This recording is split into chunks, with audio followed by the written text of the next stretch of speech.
Hello friends, welcome to my YouTube channel DS Gandhi Drishti. हाजिर हूँ एक नई वीडियो के साथ जिसका टॉपिक है आंसर की ऑफ साइंस। जो साइंस की परीक्षा आज 21 फरवरी 2025 को सेकंड सीटिंग में आयोजित हुई है, तो उस साइंस की परीक्षा के आंसर की के साथ उपस्थित हूँ, जो काफ़ी इम्पोर्टेंट है सभी परीक्षार्थियों के लिए जो सेकंड सीटिंग में साइंस की परीक्षा देख कर आए हैं, क्योंकि साइंस सब्जेक्ट में पढ़ाता हूँ।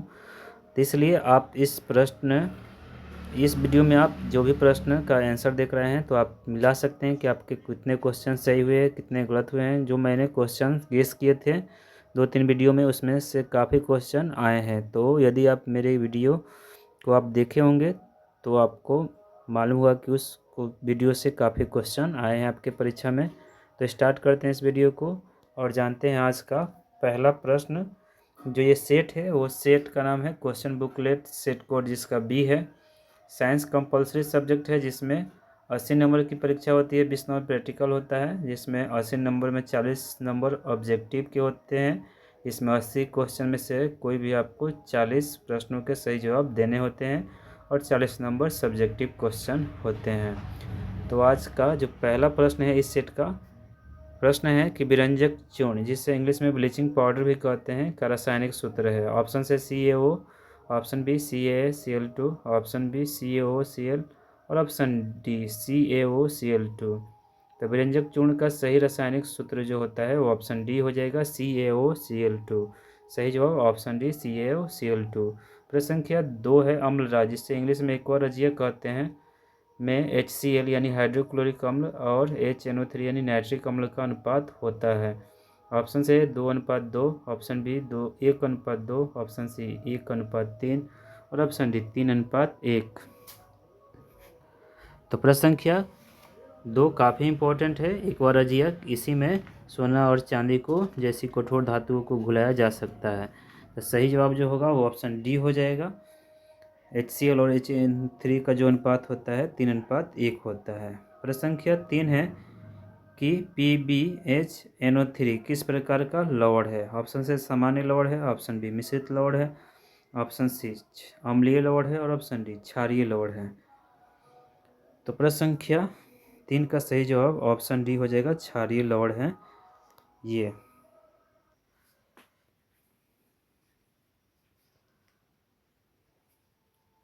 प्रश्न संख्या 4 है कि अमोनिया के एक अणु में नाइट्रोजन और हाइड्रोजन के परमाणुओं का अनुपात होता है। ऑप्शन से 1:3, ऑप्शन बी 3:1, ऑप्शन सी 1:2 और ऑप्शन डी 2:1। तो प्रश्न संख्या 4 का सही जवाब हो जाएगा ऑप्शन ए हो जाएगा, 1:3, क्योंकि अमोनिया का जो केमिकल फार्मूला होता है HNO3 होता है, NH3 होता है, NH3। तो सिंपल से दिख रहा है कि N 1 है और H 3 है, तो इसका अनुपात होगा 1:3। प्रश्न संख्या 5 है कि निम्नलिखित में कौन सबसे अधिक अम्लीय ऑक्साइड है। ऑप्शन से CaO calcium oxide, option B MgO magnesium oxide, option C Na2O यानी सोडियम ऑक्साइड और ऑप्शन डी SO2 यानी सल्फर डाइऑक्साइड। तो प्रश्न संख्या 5 का सही जवाब ऑप्शन डी SO2 यानी सल्फर डाइऑक्साइड सबसे अधिक अम्लीय ऑक्साइड है। प्रश्न संख्या 6 के निम्नलिखित संकेतों द्वारा व्यक्त तत्वों में कौन धातु है। तो ऑप्शन ए है, जिसकी परमाणु संख्या 8 और परमाणु द्रव्यमान 16 है, यानी यह ऑक्सीजन है, ऑक्सीजन अधातु होता है।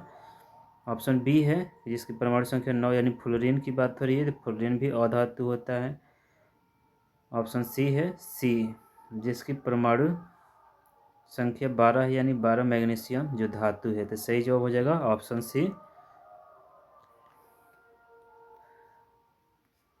प्रश्न संख्या 7 है कि पारा और एक अन्य धातु के मिश्र धातु को कहते हैं। ऑप्शन से कांसा, option B solder, option C पीतल और ऑप्शन डी अमलगम। तो प्रश्न संख्या 7 का सही जवाब हो जाएगा ऑप्शन डी अमलगम कहते हैं पारा और एक अन्य धातु के मिश्र धातु को। प्रश्न संख्या 8 है कि निम्नलिखित में कौन कार्बन का अपरूप है। निम्नलिखित में कौन कार्बन का अपरूप है। ऑप्शन से हीरा, option B fluorine, option C graphite और ऑप्शन डी तो यहाँ पर जो ऑप्शन से देखते हैं, हीरा भी कार्बन का अपरूप है, फ्लोरीन भी कार्बन का अपरूप है, ग्रेफाइट भी कार्बन का अपरूप है, अर्थात ऑप्शन डी हो जाएगा। इनमें सभी कार्बन के अपरूप हैं। प्रश्न संख्या 13 है कि वर्ग 13, प्रश्न संख्या 9 है कि वर्ग 13 से लेकर वर्ग 18 तक के तत्व कहलाते हैं। ऑप्शन से डी ब्लॉक के तत्व, ऑप्शन बी पी ब्लॉक के तत्व, ऑप्शन सी एस ब्लॉक के तत्व और ऑप्शन डी ए ब्लॉक के तत्व। ये प्रश्न मैंने केस क्वेश्चन जो किए थे उसमें बताए थे। ये क्वेश्चन जो रिपीट हुआ है, तो इसका सही जवाब हो जाएगा ऑप्शन बी पी ब्लॉक के तत्व, क्योंकि इन वर्गों में अंतिम इलेक्ट्रॉन जो होते हैं वो पी सबसेल में भरते हैं, इसीलिए इन्हें पी ब्लॉक के तत्व कहा जाता है, जिसमें नाइट्रोजन हो जाएगा, ऑक्सीजन हो जाएगा, फ्लोरीन हो जाएगा, ये सब। प्रश्न संख्या 10 है कि निम्नलिखित में किस तत्व में संयोजी इलेक्ट्रॉनों की संख्या सबसे अधिक है। काफ़ी इंपॉर्टेंट प्रश्न था ये, मैंने बताया भी था। तो ऑप्शन ए है aluminium, option B phosphorus, option C sodium Na और ऑप्शन डी सिलिकॉन Si। तो प्रश्न संख्या 10 का सही जवाब हो जाएगा ऑप्शन बी पी यानी फास्फोरस में। प्रश्न संख्या 11 है कि निम्न में से कौन सा ऊर्जा प्रदूषण मुक्त है। ऑप्शन सी सौर ऊर्जा, ऑप्शन बी जल विद्युत ऊर्जा, ऑप्शन सी पवन ऊर्जा और ऑप्शन डी इनमें से सभी। तो ये जितने भी ऑप्शन है ये ऊर्जा के नवीकरणीय स्रोत है और ये सभी प्रदूषण मुक्त है, यानी option D is right answer, इनमें से सभी। प्रश्न संख्या 12, ओजोन परत के अवक्षय यानी नष्ट या क्षय के लिए निम्नलिखित में कौन उत्तरदायी है। Option C sulphur, option B carbon dioxide, option C carbon और ऑप्शन डी क्लोरोफ्लोरोकार्बन।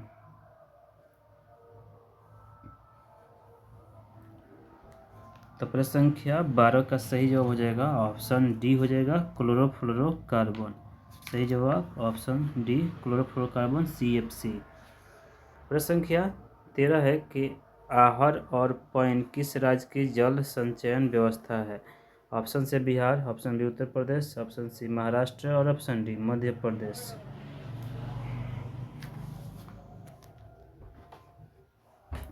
तो प्रश्न संख्या 13 का सही जवाब हो जाएगा ऑप्शन ए बिहार आहर और पैन जल संचय की व्यवस्था वाला राज्य है। सही जवाब ऑप्शन ए बिहार।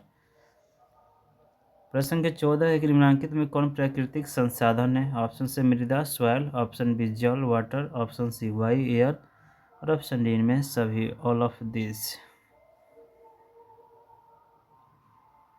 तो प्रश्न संख्या 14 का सही जवाब हो जाएगा ऑप्शन डी इनमें सभी प्राकृतिक संसाधन है। प्रश्न संख्या 15 निम्नलिखित में वनों पर आधारित उद्योग कौन है। ऑप्शन से लाख उद्योग, लेस इंडस्ट्री, ऑप्शन बी कागज उद्योग, ऑप्शन सी लकड़ी उद्योग और ऑप्शन डी इनमें सभी। तो प्रश्न संख्या 15 का सही जवाब हो जाएगा ऑप्शन डी इनमें सभी वनों पर आधारित उद्योग है। प्रश्न संख्या 16 है कि हमें किससे उचित मात्रा में आयोडीन प्राप्त हो सकता है। ऑप्शन से चावल से, ऑप्शन बी नमक से, ऑप्शन सी चीनी से और ऑप्शन डी इनमें से कोई नहीं। तो प्रश्न संख्या 16 का सही जवाब हो जाएगा ऑप्शन बी नमक से आयोडीन उचित मात्रा में प्राप्त हो सकता है, क्योंकि आयोडीन युक्त नमक बनाया जाता है जिसमें आयोडीन मिक्स रहता है। प्रश्न संख्या 17 है कौन सा रक्त समूह यूनिवर्सल डोनर के रूप में जाना जाता है। Which blood group is known as universal donor. Options है A, option B, option C O और ऑप्शन डी AB। तो प्रश्न संख्या 17 का सही जवाब ऑप्शन सी हो जाएगा, ओ ग्रुप यूनिवर्सल डोनर के रूप में जाना जाता है। प्रश्न संख्या 18 है कि डायलिसिस मशीन द्वारा रक्त का शुद्धिकरण की प्रक्रिया कहलाती है। ऑप्शन से dialyser, option B haemodialysis, option C dialysate और ऑप्शन डी सेलोफेन। प्रश्न संख्या 18 का सही जवाब ऑप्शन बी हीमोडायलिसिस कहलाती है। प्रश्न संख्या 19 है कि प्रोटोजोआ उत्सर्जी पदार्थों का निष्कासन कैसे होता है। ऑप्शन से अवशोषण द्वारा, ऑप्शन बी निष्कासन द्वारा, ऑप्शन सी प्रासरण द्वारा और ऑप्शन डी विसरण द्वारा। तो प्रश्न संख्या 19 का सही जवाब ऑप्शन डी विसरण द्वारा। प्रश्न संख्या 20 है कि बबूल के पौधों में मुख्यतः कौन सा उत्सर्जी पदार्थ निकलता है। ऑप्शन से resin, option B tannin, option C latex और ऑप्शन डी गोंद।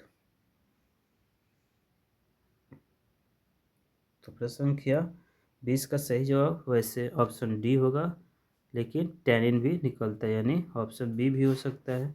सही जवाब ऑप्शन डी होगा गोंद। प्रश्न संख्या 21 है कि मस्तिष्क का सबसे बड़ा भाग है। ऑप्शन से cerebellum, option B cerebrum, option C मध्य मस्तिष्क और ऑप्शन डी इनमें से कोई नहीं। तो प्रश्न संख्या 21 का सही जवाब हो जाएगा मस्तिष्क का सबसे बड़ा भाग सेरिब्रम होता है। प्रश्न संख्या 22 है कि टेस्टोस्टेरोन स्रावित होता है।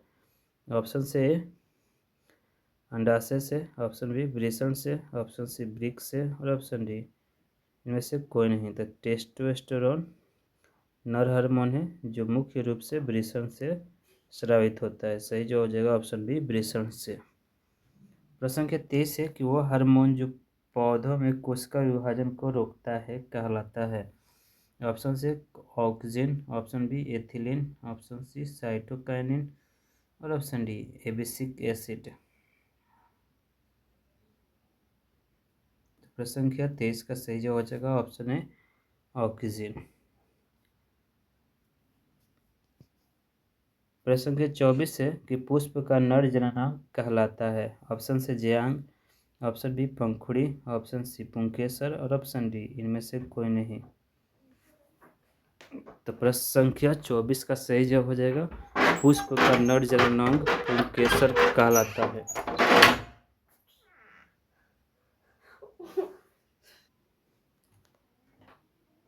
प्रश्न संख्या 24 का सही जवाब ऑप्शन सी पुंकेसर हो जाएगा। पुंकेसर पुष्प का नर जननांग कहलाता है। प्रश्न संख्या 25 है टिंचर आयोडीन विलयन बना होता है। ऑप्शन सी एथिल अल्कोहल में, ऑप्शन बी क्लोरोफॉर्म में, ऑप्शन सी कार्बन टेट्राक्लोराइड में और ऑप्शन डी ईथर में। तो प्रश्न संख्या 25 का सही जवाब हो जाएगा ऑप्शन है एथिल अल्कोहल में टिंचर आयोडीन बनाया जाता है। टिंचर आयोडीन का उपयोग एंटीसेप्टिक के रूप में होता है कहीं भी कट फट जाता है तो। प्रश्न संख्या 26 है कि CH3CH2OH का यूपीएससी नाम है। ऑप्शन से 2 propanol, option B propyl alcohol, option C 1 propanol और ऑप्शन डी 3 प्रोपेनॉल।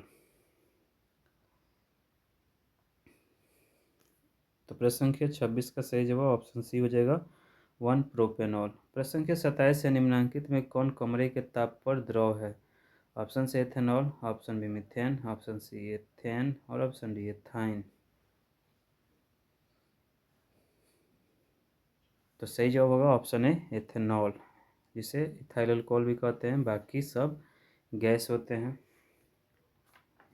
प्रश्न संख्या 28 की ओर बढ़ते हैं। प्रश्न संख्या 28 है कि सांद्र बेंजीन सांद्र सल्फ्यूरिक अम्ल की उपस्थिति में नाइट्रिक अम्ल से अभिक्रिया कर बनाता है। ऑप्शन से nitrobenzene, option B phenol, option C toluene और ऑप्शन डी बेंजोइक अम्ल।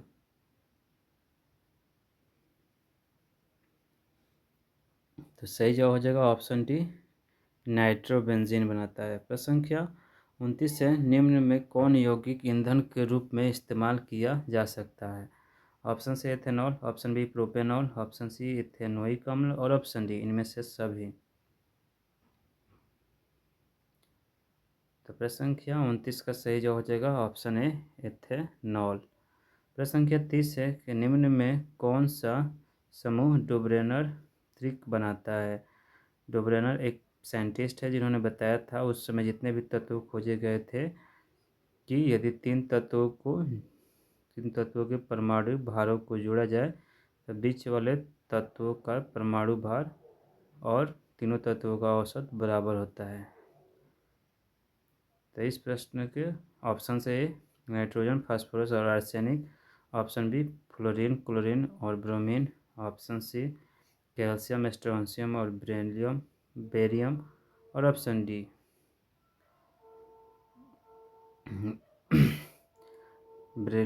Be मैग्नीशियम और कैल्शियम। तो सही जो होगा ऑप्शन सी, कैल्शियम, स्ट्रोंशियम और बेरियम डुब्लेनर त्रिक बनाते हैं। प्रश्न संख्या 31 है, ओजोन का अणुसूत्र है। ऑप्शन से O2, option B O3, option C O4 और ऑप्शन डी O5। तो प्रश्न संख्या 31, ओजोन का अणुसूत्र O3 होता है। सही जवाब ऑप्शन बी O3। प्रश्न संख्या 22 से 32 है कि ओजोन ऑक्सीजन गैस के अणु के दो परमाणुओं के बीच कितने अबंध पाए जाते हैं। ऑप्शन से 1, ऑप्शन बी 2, ऑप्शन सी 3 और ऑप्शन डी इनमें से कोई नहीं। तो प्रश्न संख्या 32 का सही जवाब ऑप्शन बी हो जाएगा, 2 अबंध पाए जाते हैं ऑक्सीजन गैस के एक अणु के दो परमाणुओं के बीच। प्रश्न संख्या 33 है कि तेल लगा कागज होता है। ऑप्शन से अपारदर्शक, ऑप्शन बी पारदर्शक, ऑप्शन सी पारभासी और ऑप्शन डी इनमें से कोई नहीं।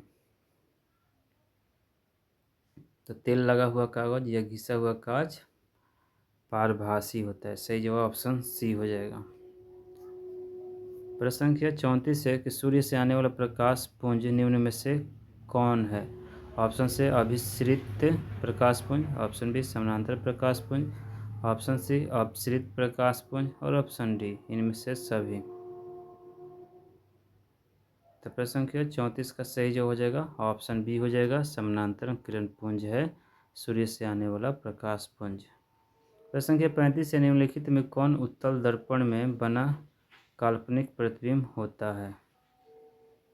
ऑप्शन से उल्टा और अवर्धित, ऑप्शन बी सीधा और छोटा, ऑप्शन सी सीधा और अवर्धित और ऑप्शन डी इनमें से कोई नहीं।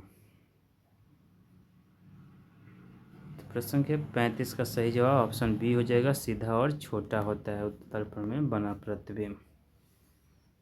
प्रश्न संख्या 36 है कि निम्न में से दर्पण सूत्र कौन है। ऑप्शन से ए 1/v माइनस 1/u बराबर 1/f, option B 1/f plus 1/u बराबर 1/v, option C 1/f plus 1/v बराबर 1/u और option D 1/v plus 1/u बराबर 1/f। तो सही जवाब हो जाएगा option D 1/v plus 1/u plus 1/f, यानी 1/, वस्तु दूरी प्लस 1/, प्रतिबिंब दूरी बराबर होती है 1/, फोकस दूरी के। प्रश्न संख्या 37 है कि आभासी प्रतिबिंब कैसा होता है। ऑप्शन से उल्टा, ऑप्शन बी सीधा और ऑप्शन सी ए और बी दोनों और ऑप्शन डी इनमें से कोई नहीं। तो प्रश्न संख्या 37 सही जवाब ऑप्शन बी हो जाएगा, सीधा होता है आभासी या काल्पनिक प्रतिबिंब। प्रश्न संख्या 38 है, निम्न में से किस दर्पण की फोकस दूरी धनात्मक होती है। ऑप्शन से उत्तल दर्पण कॉन्वेक्स मिरर, ऑप्शन बी समतल दर्पण प्लेन मिरर, ऑप्शन सी अवतल दर्पण कॉनकेव मिरर और ऑप्शन डी इनमें से कोई नहीं, नन ऑफ दिस। तो प्रश्न संख्या 38 का सही जवाब ऑप्शन ए उत्तल दर्पण यानी कॉन्वेक्स मिरर। प्रश्न संख्या 39 है, निम्नलिखित में कौन उत्तल दर्पण की फोकस दूरी है जिसकी वक्रता त्रिज्या 32 सेंटीमीटर है। ऑप्शन से -8 centimetre, option B +8 centimetre, option C -16 centimetre +16 centimetre. तो प्रश्न संख्या 39 का सही जवाब ऑप्शन डी +16 सेंटीमीटर होती है, क्योंकि उत्तल दर्पण में फोकस दूरी धनात्मक होती है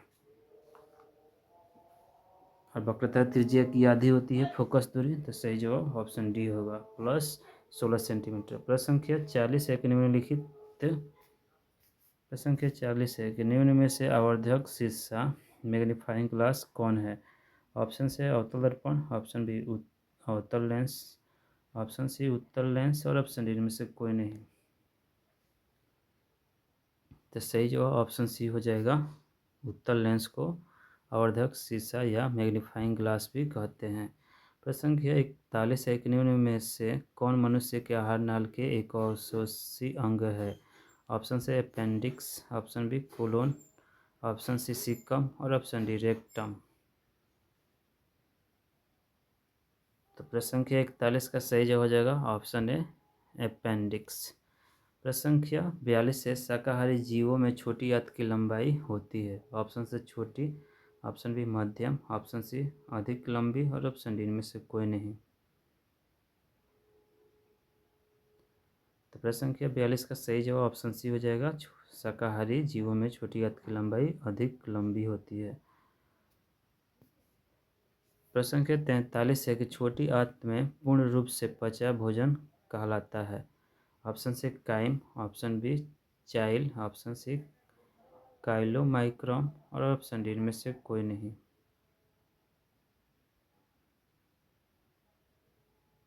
तो प्रश्न संख्या 43 छोटी आंत में पूर्ण रूप से पचा भोजन चाइल कहलाता है।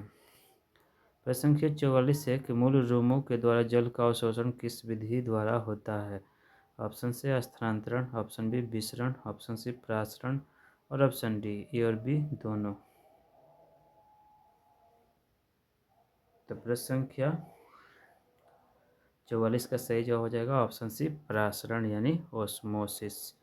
प्रश्न संख्या 45 है उक्त उच्च रक्तचाप की अवस्था को कहते हैं?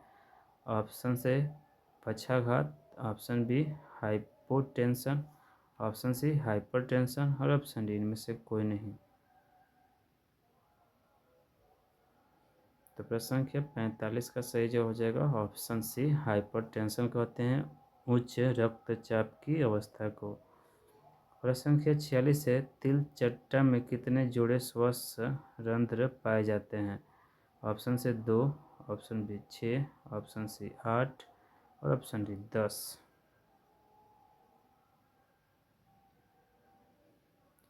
तो प्रश्न संख्या 46 का सही जवाब हो जाएगा ऑप्शन बी 6 जोड़े। प्रश्न संख्या 47 है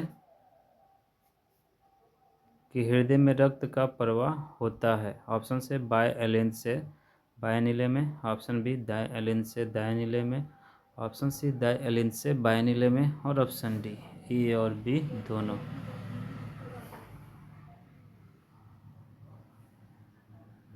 तो प्रश्न संख्या 47 का सही जवाब ऑप्शन बी दाएं एलिन से बाएं नीले में।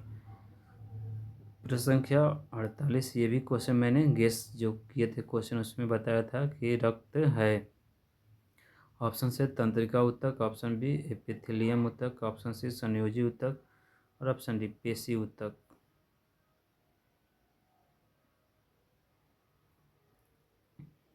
तो प्रश्न संख्या 45 का सही जवाब ऑप्शन सी हो जाएगा, तरल संयोजी ऊतक है रक्त या ब्लड या खून या रुधिर। प्रश्न संख्या 49 है कौन सी लेंस में वास्तविक और आभासी दोनों प्रकार के प्रतिबिंब बन सकते हैं? ऑप्शन से उत्तल लेंस, ऑप्शन बी अवतल लेंस, ऑप्शन सी और बी दोनों और ऑप्शन डी इनमें से कोई नहीं। तो प्रश्न संख्या 49 का सही जवाब हो जाएगा ऑप्शन ए उत्तल लेंस में वास्तविक और आभासी दोनों प्रतिबिंब बन सकते हैं। प्रश्न संख्या 50 है श्वेत प्रकाश में कितने रंग होते हैं? ये भी प्रश्न मैंने बताया था। ऑप्शन है 1, ऑप्शन बी 3, ऑप्शन सी 5 और ऑप्शन डी 7। तो काफ़ी आसान सवाल है। इस प्रश्न का सही जवाब ऑप्शन डी हो जाएगा, 7 रंगों का मिश्रण होता है श्वेत रंग। प्रश्न संख्या 51 है कि श्वेत प्रकाश का कौन सा रंग किसी प्रिज्म से गुजरने के पश्चात सबसे कम झुकता है? यही बताया था प्रश्न मैंने। ऑप्शन से नीला, ऑप्शन बी लाल, ऑप्शन सी बैगनी और ऑप्शन डी पीला। तो सबसे कम जो रंग झुकता है वो लाल है और सबसे अधिक झुकने वाला कलर बैगनी यानी वायलेट है। प्रश्न संख्या 52 है कि निम्न में कौन पुतली की साइज को नियंत्रित करता है? ऑप्शन से नेत्र lens, option B retina, option C परितारिका और ऑप्शन डी पक्षामी पेशियाँ। तो प्रश्न संख्या 52 का सही जवाब ऑप्शन सी परितारिका यानी आयरिस। प्रश्न संख्या 53 है कि निकट दृष्टि दोष में किस लेंस का प्रयोग होता है। ऑप्शन से उत्तल लेंस, ऑप्शन बी बेलनाकार लेंस, ऑप्शन सी अवतल लेंस और ऑप्शन डी इनमें से कोई नहीं। तो प्रश्न संख्या 53 का सही जवाब ऑप्शन सी अवतल लेंस या कॉनकेव लेंस। प्रश्न संख्या 54 है कि निम्न में से कौन किसी कुंडली का प्रतिरोध ज्ञात करने का सूत्र है। ऑप्शन से R बराबर V minus I, option B R equal to V/I, option C R बराबर VI या IV और ऑप्शन डी R बराबर I/V। तो सही जवाब ऑप्शन सी हो जाएगा, R बराबर VI या IR। प्रश्न संख्या 55, ये भी क्वेश्चन मैंने गेस किया था कि प्रतिरोध का ऐसे मात्रक है। ऑप्शन से coulomb, option B joule, option C ampere और ऑप्शन डी ओम। तो प्रतिरोध का ऐसे मात्रक, the SI unit of resistance is ohm, option D.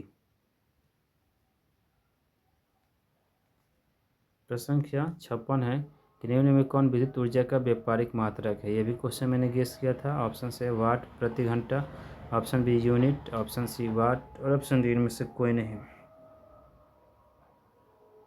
तो प्रश्न संख्या 56 का सही जवाब ऑप्शन बी हो जाएगा, यूनिट विद्युत ऊर्जा का व्यापारिक मात्रक है। प्रश्न संख्या 57 है कि निम्न में कौन सा जीवाश्म ईंधन में ऊर्जा का प्राथमिक स्रोत है। ऑप्शन से चंद्रमा, option B navigation line, option C सूर्य और ऑप्शन डी में से कोई नहीं।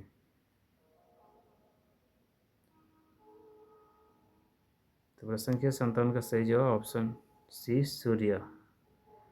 प्रश्न संख्या 58 है कि निम्न में किस रूप में महासागरों से ऊर्जा उपलब्ध है। ऑप्शन से ज्वारीय ऊर्जा, ऑप्शन बी तरंग ऊर्जा, ऑप्शन सी सागरीय तापीय ऊर्जा और ऑप्शन डी इनमें सभी। तो प्रश्न संख्या 58 का सही जवाब ऑप्शन डी इनमें सभी। प्रश्न संख्या 59, तारापुर नाभिकीय विद्युत संयंत्र किस राज्य में स्थित है। ऑप्शन से Rajasthan, option B Gujarat, option C Maharashtra और ऑप्शन डी बिहार। तो सही जवाब ऑप्शन सी महाराष्ट्र में स्थित है तारापुर नाभिकीय विद्युत संयंत्र। प्रश्न संख्या 60 है कि किसी अभिक्रिया में भाग लेने वाले पदार्थ कहलाते हैं। ये भी प्रश्न मैंने गेस किया था, काफ़ी आसान प्रश्न है। ऑप्शन से अपचायक, ऑप्शन बी अभिकारक, ऑप्शन सी उपचायक और ऑप्शन डी उत्पाद।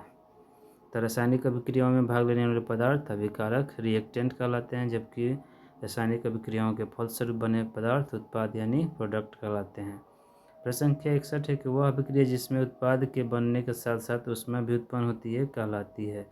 ऑप्शन से ऊष्माशोषी, ऑप्शन बी उपचयन, ऑप्शन सी प्रकाश संश्लेषण और ऑप्शन डी ऊष्माक्षेपी। तो सही जवाब होगा इस प्रश्न का ऑप्शन डी हो जाएगा ऊष्माक्षेपी। प्रश्न संख्या 62 है, उपचयन वह अभिक्रिया है जिसमें होता है। ऑप्शन से हाइड्रोजन का वियोजन, ऑप्शन बी इलेक्ट्रॉन की हानि, ऑप्शन सी ऑक्सीजन का संकलन यानी एडिशन और ऑप्शन डी इनमें से सभी। तो प्रश्न संख्या 62 का सही जवाब हो जाएगा ऑप्शन डी इनमें सभी उपचयन या ऑक्सीकरण अभिक्रिया होती है।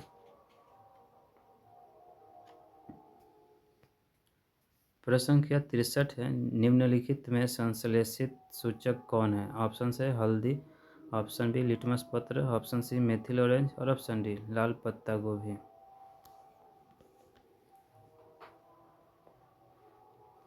तो प्रश्न संख्या 63 का सही जवाब हो जाएगा ऑप्शन सी मेथिल ऑरेंज निम्नलिखित में संश्लेषित या कृत्रिम सूचक है। सही जवाब ऑप्शन सी मेथिल ऑरेंज। प्रश्न संख्या 64 है, कौन सा पदार्थ जलीय विलयन में लाल लिटमस पत्र को नीला कर देता है। ऑप्शन से ए क्षार, ऑप्शन बी अम्ल, ऑप्शन सी लवण और ऑप्शन डी इनमें से कोई नहीं।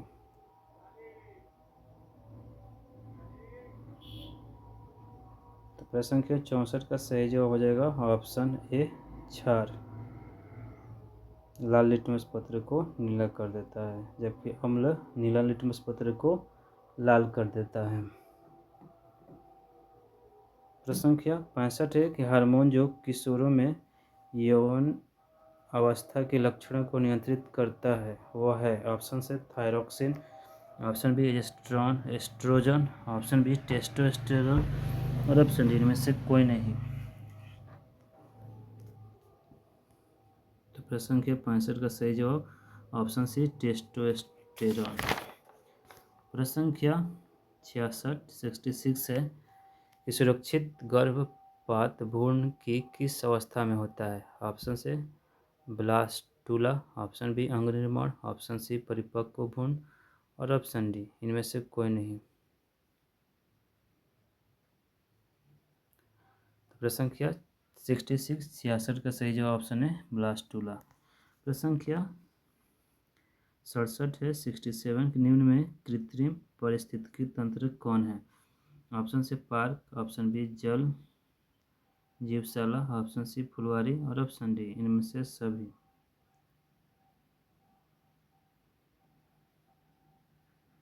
तो प्रश्न संख्या 67 का सही जवाब ऑप्शन डी इनमें सभी। प्रश्न संख्या 68 है कि कौन से पदार्थ का अपघटन पर्यावरण में नहीं हो सकता?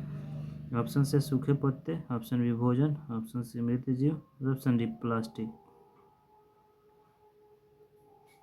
तो प्रश्न संख्या 68 का सही जवाब ऑप्शन डी प्लास्टिक ऐसा पदार्थ है जिसका अपघटन पर्यावरण में नहीं हो सकता। प्रश्न संख्या 69 है 69 सही आहार श्रृंखला है। तो इस प्रश्न का सही जवाब जो होगा वो ऑप्शन सी हो जाएगा। घास को हिरण खाता है और हिरण को शेर खाता है। सही जवाब ऑप्शन सी। प्रश्न संख्या 70 की जो पदार्थ जैविक प्रक्रम द्वारा अपघटित हो जाते हैं वह है ऑप्शन से गैर जीव निम्नकरणीय योग्य, ऑप्शन बी अक्रिय, ऑप्शन सी जैव निम्नकरणीय योग्य और ऑप्शन डी इनमें से कोई नहीं। तो प्रश्न संख्या 70 का सही जवाब ऑप्शन सी जैव निम्नकरणीय योग्य जिसका अपघटन प्राकृतिक या जैविक प्रक्रम द्वारा हो जाता है। प्रश्न संख्या 71 कचरे का प्रबंधन निम्नलिखित में किसके द्वारा हो सकता है? ऑप्शन से शहर से बाहर जला देना, ऑप्शन बी गड्ढे को भरने में उपयोग करना, ऑप्शन सी पुनः कचरे का पुनः चक्रण करना और ऑप्शन डी इनमें से सभी। तो प्रश्न संख्या 71 का सही जवाब ऑप्शन डी इनमें से सभी द्वारा। प्रश्न संख्या 72 है कि सूर्य की पराबैंगनी किरणों से मनुष्य में कौन सी बीमारी हो सकती है? ऑप्शन से फेफड़े का cancer, option B TB, option C मुंह का कैंसर और ऑप्शन डी त्वचा कैंसर। तो प्रश्न संख्या 72 का सही जवाब ऑप्शन डी हो जाएगा त्वचा का कैंसर। प्रश्न संख्या 73 है कि विद्युत विभव कौन सी राशि है? ऑप्शन से अदिश, ऑप्शन बी सदिश, ऑप्शन सी ए और बी दोनों और ऑप्शन डी इनमें से कोई नहीं। तो प्रश्न संख्या 73 का सही जवाब ऑप्शन ए अदिश राशि स्कॉलर क्वांटिटी। प्रश्न संख्या 74 है कि विद्युत मोटर की क्रिया आधारित है। ऑप्शन से विद्युत धारा और चुंबकीय प्रभाव पर, ऑप्शन बी आर्मेचर के घूर्णन पर और ऑप्शन सी ए और बी दोनों पर और ऑप्शन डी इनमें से कोई नहीं। तो प्रश्न संख्या 74 का सही जवाब ऑप्शन ए विद्युत धारा और चुंबकीय प्रभाव पर। प्रश्न संख्या 75 है कि निम्नलिखित में किससे प्रेरित धारा को दिशा प्राप्त होती है? ऑप्शन से लेंज के नियम से, ऑप्शन बी वाम हस्त नियम से, ऑप्शन सी दक्षिण हस्त नियम से और ऑप्शन डी ओम के नियम से।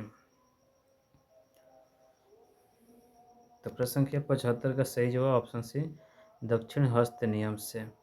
प्रश्न संख्या 76 ये भी प्रश्न मैंने गेस किया था आज ही, जो मैंने प्रश्न बताया था जो साइंस स्पेशल था कि भारत में उत्पादित प्रत्यावर्ती विद्युत धारा की आवृत्ति होती है। ऑप्शन से 80 hertz, option B 70 hertz, option C 60 hertz और ऑप्शन डी 50 हर्ट्ज। तो प्रश्न संख्या 76 का सही जवाब ऑप्शन डी 50 हर्ट्ज। प्रश्न संख्या 77 की लंबाई बढ़ने से तार का प्रतिरोध क्या होता है? ऑप्शन से घटता है, ऑप्शन बी बढ़ता है, ऑप्शन सी कोई परिवर्तन नहीं होता और ऑप्शन डी इनमें से कोई नहीं। तो प्रश्न संख्या 77 का सही जो हो जाएगा, लंबाई बढ़ने से तार का प्रतिरोध बढ़ता है, यानी option B is right answer. प्रश्न संख्या 78 है कि 20 डिग्री सेल्सियस पर सिल्वर की धातु प्रतिरोधकता, विद्युत प्रतिरोधकता है। ऑप्शन से 49 गुणे 10⁻⁻6 ओम मीटर। ऑप्शन बी 1.60 गुणे 10⁻⁸ ओम मीटर। ऑप्शन सी 10⁻12 ओम मीटर। और ऑप्शन डी 6.84 इंटू 10⁻⁻8 ओम मीटर। तो प्रश्न संख्या 78 का सही जवाब ऑप्शन बी 1.60 गुणे 10⁻⁻8 ओम कूलम ओम मीटर। सही जवाब 1.60 इंटू 10⁻⁻8 ओम मीटर। प्रश्न संख्या 79 कि जीवाश्म ईंधन के जलने पर कौन सी गैस मुक्त नहीं होती। ऑप्शन से oxygen gas, option B carbon dioxide gas, option C sulphur dioxide gas और ऑप्शन डी इनमें से कोई नहीं। तो प्रश्न संख्या 79 का सही जो हो जाएगा ऑप्शन है ऑक्सीजन गैस जीवाश्म ईंधन के जलने पर नहीं मुक्त होती है, जबकि कार्बन डाइऑक्साइड और SO2 मुक्त होती है। प्रश्न संख्या 80, इस वीडियो का अंतिम प्रश्न है कि निम्न में कौन बायोगैस का मुख्य अवयव है। काफ़ी आसान सा प्रश्न है। ऑप्शन से H2S यानी hydrogen sulphide, option B H2 यानी हाइड्रोजन, ऑप्शन सी CO2 यानी कार्बन डाइऑक्साइड और ऑप्शन डी CH4 यानी मीथेन। मीथेन को मार्स गैस भी कहते हैं। तो प्रश्न संख्या 80 का सही जो हो जाएगा बायोगैस का मुख्य अवयव मीथेन है, CH4। सही जवाब ऑप्शन डी। तो फ्रेंड्स ये था हमारा आज का वीडियो जो आधारित था साइंस के सेकंड सिटिंग में जो एग्ज़ाम हुए थे आज, यानी 21 फरवरी 2025 को। तो उसके आंसर की के साथ उपस्थित था मैं। तो आप इस वीडियो को एंड तक देखिए, वीडियो को एंड तक देखकर लाइक कीजिए, शेयर कीजिए और चैनल पर पहली बार विजिट करें तो प्लीज़ चैनल को सब्सक्राइब कर लें। तो इस वीडियो को देखने के लिए आप सभी का बहुत बहुत धन्यवाद। Thank you for listening and watching this video.